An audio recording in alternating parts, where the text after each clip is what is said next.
नमस्कार, अरुणाचल समाचार में आपका स्वागत है। मैं हूं शोभा। आइए बुलेटिन में सबसे पहले देखते हैं मुख्य समाचार। राष्ट्रीय शिक्षा नीति 2020 विषय पर युवाओं के बीच जागरूकता फैलाने के लिए वेबिनार आयोजित। रक्षा मंत्री राजनाथ सिंह, शिक्षा मंत्री रमेश पोखरियाल निशंक, केंद्रीय खेल और युवा मामला मंत्री किरण रिजिजू ने कहा, राष्ट्रीय शिक्षा नीति से युवा विद्यार्थियों को नई बुलंदी छूने में मिलेगी मदद। रिजर्व बैंक के गवर्नर शक्तिकांत दास ने उद्योग जगत को बाजार में नकदी की आपूर्ति सुनिश्चित करने और आर्थिक वृद्धि को प्रोत्साहन देने के लिए सभी आवश्यक उपाय करने का दिया आश्वासन।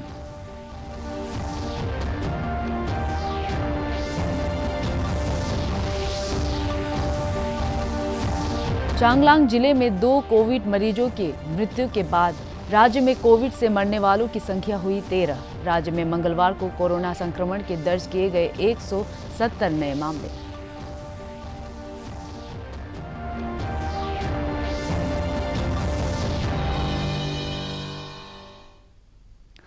राष्ट्रीय शिक्षा नीति 2020 विषय पर जागरूकता फैलाने के लिए आज एक वेबिनार आयोजित किया गया।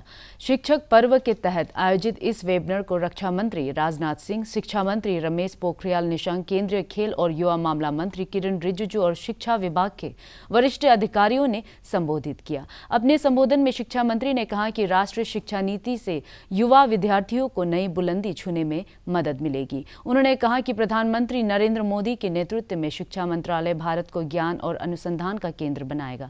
शिक्षा मंत्री ने कहा कि इससे ज्यादा उच्च शिक्षण संस्थान शिक्षा के माध्यम के रूप में मातृभाषा या स्थानीय भाषा का उपयोग करेंगे। G20 का लागू होना, मैं मानता हूं कि शिक्षा के क्षेत्र में एक ऐतिहासिक एवं विजनरी यह प्रारंभ है। इसके तहत स्कूली शिक्षा से लेकर उच्च शिक्षा तक हम कई अहम बदलाव इसमें किए गए हैं और इसका मुख्य उद्देश्य विद्यार्थियों का समग्र विकास करते हुए एक सशक्त, समृद्ध और श्रेष्ठ भारत का निर्माण करना है। लेकिन मूलभूत जो भारत की जड़ों पर खड़े होकर के अंतर्राष्ट्रीय प्रतिस्पर्धा में जिसमें दम है, क्षमता है और जो ज्ञान, विज्ञान, अनुसंधान, तकनीकी और नवाचार की दिशा में अपने को विश्व स्पर्धा में शीर्ष पर खड़ी करती है और जीवन मूल्यों की आधारशिला पर खड़ी होकर के विभिन्न आयामों को लेकर के आगे बढ़ती, ऐसी शिक्षा की जो राष्ट्रीय शिक्षा नीति 2020 अब ये नए शिक्षा नीति जब आ गई है तो उसको लोगों तक पहुंचाना और लोगों के बीच में जाना वो अब हम सबका जिम्मेदारी है। इसी परिप्रेक्ष्य में मैं समझता हूं कि आज का इस वेबिनार के माध्यम से मेरा मंत्रालय में 75 लाख जो हमारे वॉलंटियर्स हैं, हमारे नेहरू युवा केंद्र संगठन के हैं, हमारे पास में एनएसएस के हमारे जितने भी वॉलंटियर्स कार्यकर्ता है और हमारे स्काउट्स एंड गाइड्स है, मेरे मंत्रालय के माध्यम से हम 1 करोड़ वॉलंटियर्स हम तैयार करेंगे। रिजर्व बैंक के गवर्नर शक्तिकांत दास ने आज उद्योग जगत को आश्वासन दिया कि बाजार में नकदी की आपूर्ति सुनिश्चित करने और आर्थिक वृद्धि को प्रोत्साहन देने के लिए सभी आवश्यक उपाय किए जाएंगे। उन्होंने एक वेबिनार में भारतीय वाणिज्य और उद्योग चैम्बर संघ फिक्की के सदस्यों से यह बात कही। श्री शक्तिकांत दास ने कहा कि अर्थव्यवस्था में सुधार की रफ्तार सुस्त होने की आशंका है, क्योंकि जैसे जैसे अर्थव्यवस्था को फिर से खोलने के प्रयास किए जा रहे हैं, संक्रमण भी बढ़ रहा है। रिजर्व बैंक के गवर्नर ने कहा कि नीतिगत ब्याज दरों में कटौती के फलस्वरूप देश के विभिन्न क्षेत्रों में बाजार की शर्तों में महत्वपूर्ण छूट दी गई है। इससे अप्रैल और अगस्त के बीच वाणिज्यिक कागजात, बॉन्ड, ऋण पात्रों और कॉरपोरेट निकायों के शेयरों में बैंकों का निवेश 56 अरब 15 करोड़ रुपए बढ़ गया। श्री दास ने आश्वासन दिया कि रिजर्व बैंक आर्थिक परिदृश्य की पूरी निगरानी कर रहा है और कोविड-19 संकट से बाहर निकालने के लिए उद्योग जगत और कारोबारियों की सहायता के लिए तैयार है।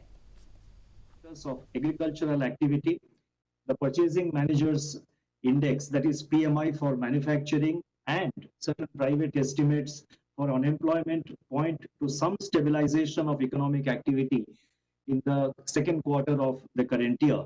while of course contractions in several other sectors are also simultaneously easing. The recovery is, however, not yet fully entrenched, and moreover, in some sectors, the uptick which was noticed in June and July, they appear to have leveled off. By all indications, the recovery is likely to be gradual as efforts towards reopening of the economy are confronted with rising infections. देश में पिछले 24 घंटे में corona के 90,123 नए मामले दर्ज किए गए। देश में कोविड-19 से स्वस्थ होने की दर 78.53% हो गई है। पिछले 24 घंटों के दौरान 82,961 मरीजों के स्वस्थ होने के बाद अस्पताल से छुट्टी दे दी गई है। केंद्रीय स्वास्थ्य मंत्रालय ने बताया कि अब तक 39,42,360 लोग ठीक हो चुके हैं। स्वस्थ होने वालों की संख्या में लगातार बढ़ोतरी हो रही है और वर्तमान में संक्रमितों की कुल संख्या 19.84% रह गई है। मंत्रालय के अनुसार सरकार की टेस्ट, ट्रैक और ट्रीट रणनीति के प्रभावी क्रियान्वयन से मृत्यु दर में कमी आई है और स्वस्थ होने की दर में बढ़ोतरी हुई है। इस समय देश में इस संक्रमण से मरने वालों की दर 1.63% रह गई है। देश में अब तक कुल संक्रमित लोगों की संख्या 50,20,359 हो गई है। वर्तमान में सक्रिय मामलों की संख्या 9,95,933 है। पिछले 24 घंटों के दौरान 1,290 लोगों की इस संक्रमण से मौत हुई है। मृतकों का कुल आंकड़ा 82,066 पर पहुंच गया है। पिछले 24 घंटों के दौरान 11,16,842 नमूनों की जांच की गई है। देश में अब तक 5,94,00,000 से अधिक नमूनों की जांच की जा चुकी है। राज्य में कोविड-19 से मरने वालों की संख्या बढ़कर 13 हो गई है। मंगलवार को चांगलांग जिले में कोविड संक्रमण के 2 और मरीजों की मृत्यु हो गई। हालांकि स्वास्थ्य विभाग के अनुसार यह दोनों मरीज 63 वर्षीय एक महिला और 52 वर्षीय एक पुरुष पहले से ही गंभीर बीमारियों से ग्रस्त थे। राज्य में मंगलवार को कोविड संक्रमण के 170 नए मामले दर्ज किए गए। राज्य के मुख्यमंत्री पेमा खांडू ने ट्वीट करके जानकारी दी है कि कोविड टेस्ट के दौरान उन्हें भी पॉजिटिव पाया गया है। मुख्यमंत्री ने कहा कि वे एसिम्प्टोमेटिक है और पूरी तरह से स्वस्थ महसूस कर रहे हैं। उन्होंने उनके संपर्क में आए सभी लोगों से निर्धारित दिशा निर्देशों का पालन करने की अपील की है। मंगलवार को आए 170 मामलों में सबसे ज्यादा 87 मामले राजधानी क्षेत्र ईटानगर से, पापुमपारे से 17, वेस्ट कामेंग से 15 और तवांग और लोअर सुबनसिरी जिले से 7-7 मामले दर्ज किए गए हैं। इधर राज्य में कोविड संक्रमण सक्रिय मामलों की संख्या बढ़कर 1,795 हो गई है, जबकि अब तक 4,658 मरीज कोविड से ठीक हो चुके हैं। ईटानगर में स्थित हेमा हॉस्पिटल के 20 स्वास्थ्य कर्मियों के कोविड पॉजिटिव पाए जाने के कारण इस अस्पताल की सेवाएं 22 सितंबर तक बंद रहेंगी। ईटानगर राजधानी क्षेत्र के जिला उपायुक्त कोमकर दोलुम ने कहा है कि राजधानी क्षेत्र के चेक गेट्स पर कोविड-19 के मामलों में लगातार आ रही तेजी के कारण कोविड टास्क फोर्स द्वारा दिए गए सुझावों के आधार पर प्रशासन ने राजधानी के चेक गेट से निजी कार्यों के लिए आने वाले श्रमिकों के प्रवेश पर 2 सप्ताह के लिए रोक लगा दी है। मजदूरों की आवाजाही पर यह रोक आज से शुरू हो गई है, जो 29 सितंबर तक जारी रहेंगी। हालांकि जिला उपायुक्त ने कहा कि यह रोक उन श्रमिकों पर लागू नहीं होगी जो केंद्र या राज्य सरकार की किसी परियोजना के लिए कार्य कर रहे हैं। जिला उपायुक्त ने बताया कि प्रवेश के समय सभी मामलों पर प्राथमिकता के आधार पर फैसला लिया जाएगा।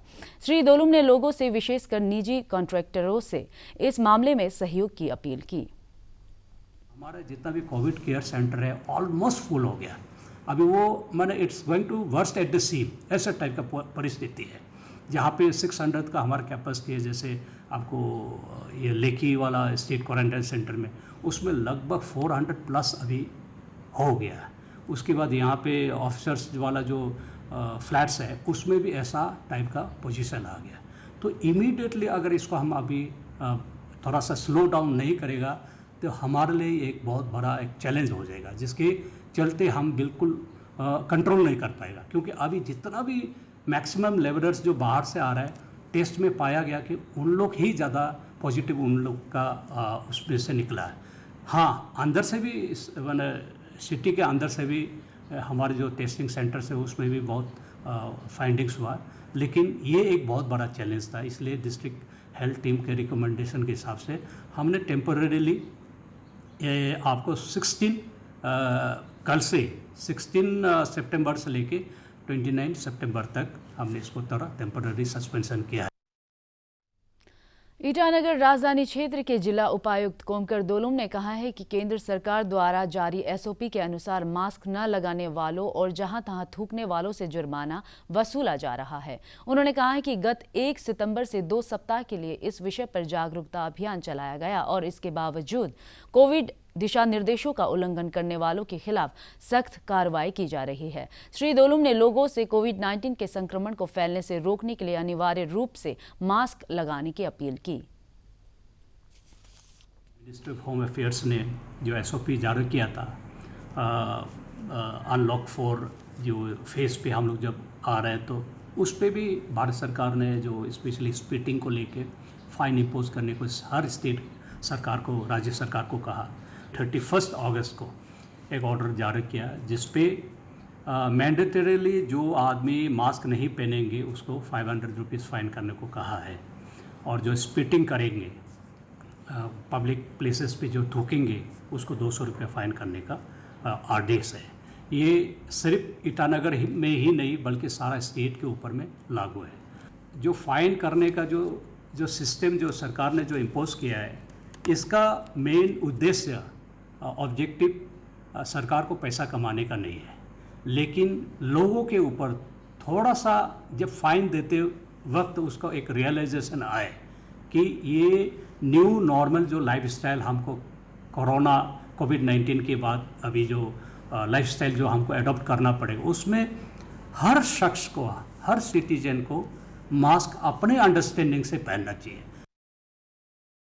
जापान के संसद में मतदान के जरिए योशिहिदे सुगा को आज औपचारिक रूप से प्रधानमंत्री चुना गया। वे शिंजो आबे की जगह प्रधानमंत्री बने हैं, जिन्होंने स्वास्थ्य कारणों से इस्तीफा दे दिया है। श्री सुगा को सोमवार को सत्तारूढ़ पार्टी का नेता चुना गया था। इससे पहले वे मुख्य मंत्रिमंडल सचिव के रूप में काम कर चुके हैं। उन्हें लंबे समय से श्री आबे का दाहिना हाथ माना जाता है रहा। श्री सुगा आज नए मंत्रिमंडल की घोषणा करेंगे। प्रधानमंत्री नरेंद्र मोदी ने योशिहिदे सुगा को जापान का नया प्रधानमंत्री चुने जाने पर हार्दिक बधाई दी है। आज एक ट्वीट में श्री मोदी ने कहा कि वे भारत और जापान की विशेष रणनीतिक और वैश्विक भागीदारी को नई ऊंचाइयों तक ले जाने के लिए संयुक्त प्रयासों की उम्मीद करते हैं। मणिपुर राज्य को अपना पहला कैंसर हॉस्पिटल मिल गया है। इम्फाल ईस्ट में बबीना स्पेशलिस्ट हॉस्पिटल तैयार होने के साथ ही अब कैंसर से जूझ रहे मरीजों को बाहर नहीं जाना होगा। इस अस्पताल में कैंसर के आधुनिक इलाज के सभी सुविधाएं उपलब्ध कराई जा रही है। अब राज्य में कैंसर रोगियों को बाहर के बड़े अस्पतालों की सुविधाएं भी आसानी से उपलब्ध हो सकेंगे। People have been traveling to different places in the country, long distance, and facing a lot of difficulties in terms of travel, accommodation, and even in treatment. And it's very expensive. In general, cancer treatment is expensive as compared to other line because one-time treatment is not the complete. And a number of visits have to be there, and it's long-term therapy treatment. So it's naturally expensive. Has to be expensive because the equipment used in the treatment are also expensive. So these are major factors. But now, as we have brought this unit in the state of Manipur, the people of this state and also the adjoining state, they will be benefited. आज ozone परत के संरक्षण का अंतर्राष्ट्रीय दिवस है। Ozone परत पृथ्वी के वायुमंडल की एक परत है और यह हमें सूर्य से आने वाली अल्ट्रावायलेट किरणों से बचाती है। संयुक्त राष्ट्र महासभा ने 19 दिसंबर 1994 को ओजोन लेयर के संरक्षण के लिए 16 सितंबर को ओजोन परत संरक्षण के लिए अंतर्राष्ट्रीय दिवस घोषित किया था। एक ट्वीट में केंद्रीय मंत्री प्रकाश जावड़ेकर ने कहा कि विश्व ओजोन दिवस जलवायु परिवर्तन और ओजोन परत के संरक्षण के बारे में जागरूकता पैदा करने के लिए मनाया जाता है। उन्होंने लोगों से ओजोन परत के संरक्षण के लिए ऊर्जा बचत वाले उपकरणों के उपयोगों की अपील की। तिराप जिले के हुआकान गांव के लोग इन दिनों धान की खेती कटने के उपलक्ष्य में चचाह नाग बोआ नृत्य में मशगूल है। इसमें गांव के सभी आयु वर्ग के लोग भाग लेते हैं। गांव में जिस व्यक्ति की धान की फसल कटती है वही ग्रामीणों के लिए खाने पीने की वस्तुओं का प्रबंध करता है। धान की फसल काटने के बाद सभी किसान शाम को खेती के मालिक के घर एकत्र होते हैं और नृत्य करते हैं।